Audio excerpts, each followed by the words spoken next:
नमस्कार, मैं भानु शर्मा आपका हृदय से बहुत बहुत स्वागत। देवगुरु बृहस्पति गोचर करने जा रहे हैं अपनी राशि, स्वयं की राशि मीन राशि में। तो कर्क राशि वाले जातकों के लिए किस प्रकार से आशीर्वाद बनाएंगे, कौन कौन से भाव में श्रेष्ठता ले आएंगे, लाभ पहुंचाएंगे, बने रहे मेरे साथ। देवगुरु बृहस्पति शुभ कार्यों के, मांगलिक कार्यों के, संतान देने वाले, शिक्षा देने वाले ग्रह हैं। और यह ग्रह जिस जिस जातक के जन्म पत्रिका में श्रेष्ठ स्थान पर होते हैं वहां पर शुभ परिणाम प्राप्त होते हैं। वह राजयोग कारक भी हैं, शिक्षा के भी कारक हैं। देवगुरु बृहस्पति धन राशि और मीन राशि के स्वामी हैं और कर्क राशि में उच्च हो जाते हैं। तो वही शनि की राशि कुंभ राशि में नीच के हो जाते हैं। अब देवगुरु बृहस्पति जब गोचर करने जा रहे हैं अप्रैल माह में, तो एक एक खास बात होती है कि प्रत्येक ग्रह जब अपनी अगली राशि में जाता है तो उससे कुछ समय पहले ही अपने संकेत, अपना आभास देना शुरू कर देते हैं, पूर्व अनुमान देना शुरू कर देते हैं। जैसे कि सूर्य अपनी राशि से अगली राशि में जाने को जब तैयार होते हैं तो अगली राशि का 5 दिन पूर्व ही उसके परिणाम, उसके संकेत, उसके शुभ समाचार देने शुरू कर देते हैं। वहीं मंगल 8 दिन पूर्व, वहीं बुध और शुक्र 7 दिन पहले, वहीं चंद्रमा 3 घटी पहले, वहीं पर भी राहु 3 मास पूर्व, शनि 6 मास पूर्व, वही देवगुरु बृहस्पति अपनी राशि परिवर्तन करते हैं तो वह 2 माह पूर्व ही कुछ शुभ संकेत देना शुरू कर देते हैं।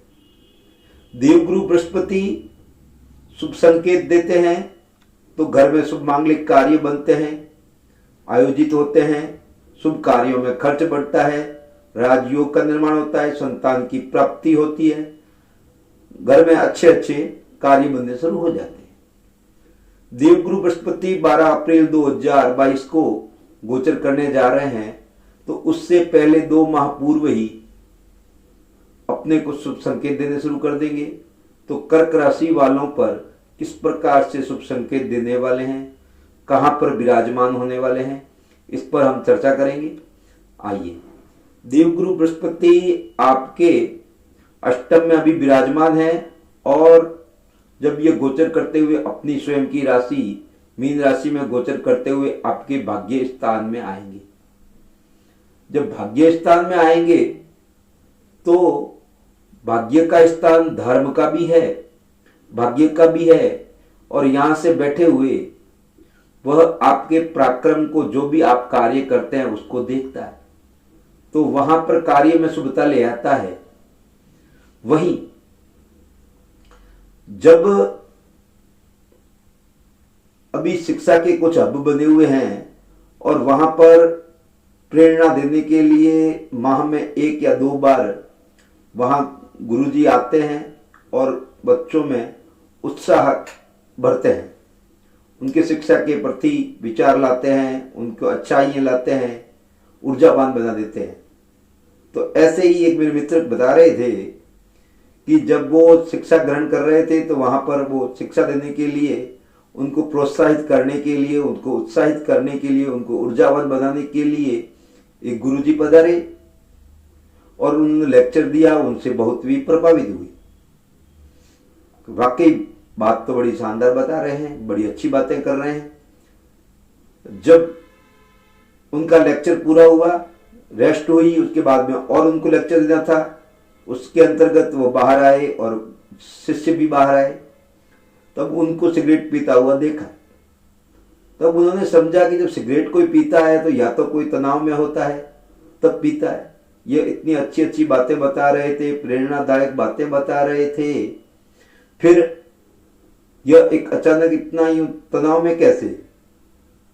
तब उन्होंने कहा कि मैं 2 जगह प्रवचन देके आया हूं, अब ये तीसरी जगह मेरा लेक्चर है, तो यहां से मेरे को अपनी फीस मिलेगी, कितनी देंगे, ये सब उसके अंदर तनाव था, ये तनाव बना रहता है। उन्होंने कहा जब आपके अंदर तनाव है तो हमको आप क्या शिक्षा दोगे? आप हमको ऊर्जावान बनाने के लिए आए हैं, प्रोत्साहित करने के लिए आए हैं, प्रेरित करने के लिए आए हैं, तब यह क्यों, किस कारण से हुआ? वह खुद स्वयं इतने समझदार होते हुए जब ईश्वर की साथ में आशीर्वाद नहीं बनता तो कार्य में वह आनंद नहीं रहता। तो नमा घर भाग्य का है, नमा घर धर्म का भी है। जब आप पुण्य करते हैं तब भाग्य उदय होता है। पुण्य वह किसी भी रूप में हो सकता है, चाहे वह आप अनुष्ठान करते हैं या भगवान का नाम लेते हैं या कुछ दान पुण्य करते हैं, कुछ भी अच्छा कार्य करते हैं तो पुण्य से धन अर्जित होता है। न तो मेहनत से होता है और न ही दिमाग से। अगर मेहनत से होता तो मजदूर व्यक्ति मालिक बनता, और अगर दिमाग से होता तो मैं एक तर्क देना चाहूंगा, अकबर नहीं बीरबल बादशाह होता। बुद्धि तो उनमें थी। हाँ, ये नहीं कहता कि मेहनत बेकार जाती है, मेहनत काम आती है, लेकिन भाग्य का साथ भी अनिवार्य है। और भाग्य तभी बनता है जब घर में पुण्य होता है। तब आपके भाग्य स्थान में देवगुरु बृहस्पति विराजमान होने जा रहे हैं तो अवश्य ही आपका भाग्य उदय तो होगा। उसका विशेष कारण है क्योंकि कर्क राशि में देवगुरु बृहस्पति उच्च के होते हैं। गुरु की स्थान हमेशा ही उच्च का रहा है, उसमें भी देवताओं के देवगुरु जब आपके भाग्य स्थान में विराजमान होंगे और पंचम दृष्टि आपके लगन पर पड़ेगी, विचारों पर पड़ेगी, व्यक्तित्व पर पड़ेगी, आपके सोच पर पड़ेगी, जब आपके स्वास्थ्य पर पड़ेगी तो नो डाउट आपके विचार शुद्ध बनेंगे, आपका व्यक्तित्व में कुछ निखार आएगा, व्यक्तित्व में आप अच्छा प्रदर्शन कर पाएंगे, आपकी सोच में शुभता आएगी, क्योंकि वह कर्क राशि देवगुरु बृहस्पति की उच्च की राशि है और आपके लगन में विराजमान है। और भाग्य स्थान से जब लगन को देवगुरु बृहस्पति पंचम दृष्टि से देखेंगे तो अवश्य ही आपके अंदर ऊर्जा तो आएगी ही आएगी, साथ में ही आप में कुछ करने की प्रेरणा भी बनेगी, कुछ विशेष तौर से आपकी योजनाएं भी बन जाएगी। और जब वह ईश्वर का साथ, देवगुरु बृहस्पति का साथ होगा, तो मैंने वो आपको कहा कि वो शिक्षा के हक पर जब लेक्चर दे रहे थे तब ईश्वर का सानिध्य नहीं होने के कारण से वह इतने ऊर्जावान होते हुए भी तनाव में आ गए। जब ईश्वर का आशीर्वाद होता है तो तनाव समाप्त हो जाता है। जब सोच अच्छी होती है तो कर्म अपने आप ही स्वतः ही बढ़िया हो जाएगा। तो उनकी सातवीं दृष्टि आपके पराक्रम भाव पर, आपके छोटे भाई बहनों के घर पर होने से आपके छोटे भाई बहनों से प्रेम बनेगा, उनका सहयोग मिलेगा, आपके मित्रों का सहयोग मिलेगा, आपके जो भी आप योजनाएं बना रहे हैं उसमें निखार आएगा। अगर आप व्यापार कर रहे हैं तो व्यापार के लिए आप अच्छा कार्य कर पाएंगे। अगर आप सरकारी नौकरी में या जॉब में हैं तो वहां से आप अच्छा कार्य करेंगे, आपको पदोन्नति की संभावनाएं भी बनेगी। और फिर आपके वो सप्तम नवम दृष्टि देवगुरु बृहस्पति का आशीर्वाद आपके पंचम भाव पर बन रहा है। तो पंचम भाव पर बनने से संतान से, शिक्षा से, ज्ञान से संबंधित दृष्टि बनती है। अगर आप की संतान कहीं शिक्षा अर्जन कर रही है तो वहां उनको सफलताएं मिलेगी। अगर आप स्वयं शिक्षा अर्जित कर रहे हैं तो आपको वहां सफलता मिलेगी, आपको स्वयं को मिलेगी। जिस दिन व्यक्तियों को संतान की प्राप्ति की इच्छा है वह सफलताएं, संतान प्राप्ति की संभावनाएं बढ़ जाएगी। आपके घर में, परिवार में वृद्धि होने की संभावना रहेगी। संतान से संबंधित, शिक्षा से संबंधित आपको लाभ अवश्य होगा।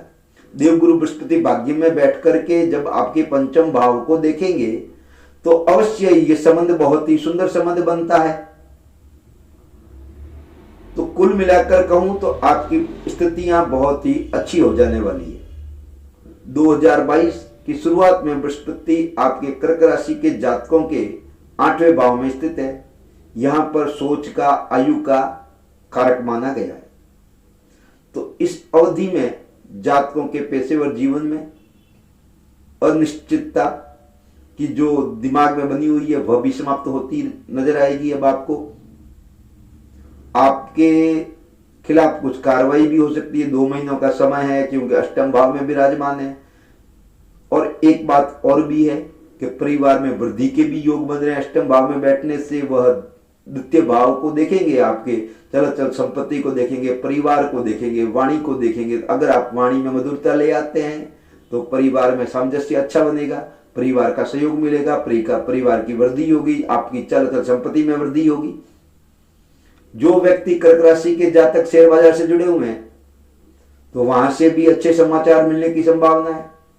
लेकिन अभी 2 महीने का समय आपको सोच समझ के कार्य करना चाहिए, क्योंकि अष्टम भाव कुछ विशेष रिसर्च का रहता है। जब विशेष रिसर्च का रहेगा तो आप कुछ विशेष करेंगे तो अच्छे परिणाम भी प्राप्त होने की संभावना है। लेकिन आपको विचार करके लेना चाहिए, क्योंकि अष्टम भाव आयुष का भी है, खोज का भी है। मैंने आपको बताया इसको पाताल भी कहते हैं। जब अष्टम भाव में आप अपने खाने पीने का भी ख्याल रखना चाहिए। खाने पीने का ख्याल रखते हैं स्वास्थ्य अच्छा रहेगा। वरना कुछ स्वास्थ्य में मैं सलाह दूंगा कि आपकी स्वास्थ्य जीवन शैली में सजगता रहनी चाहिए, वरना कुछ प्रॉब्लम है आपको क्रिएट हो सकती है।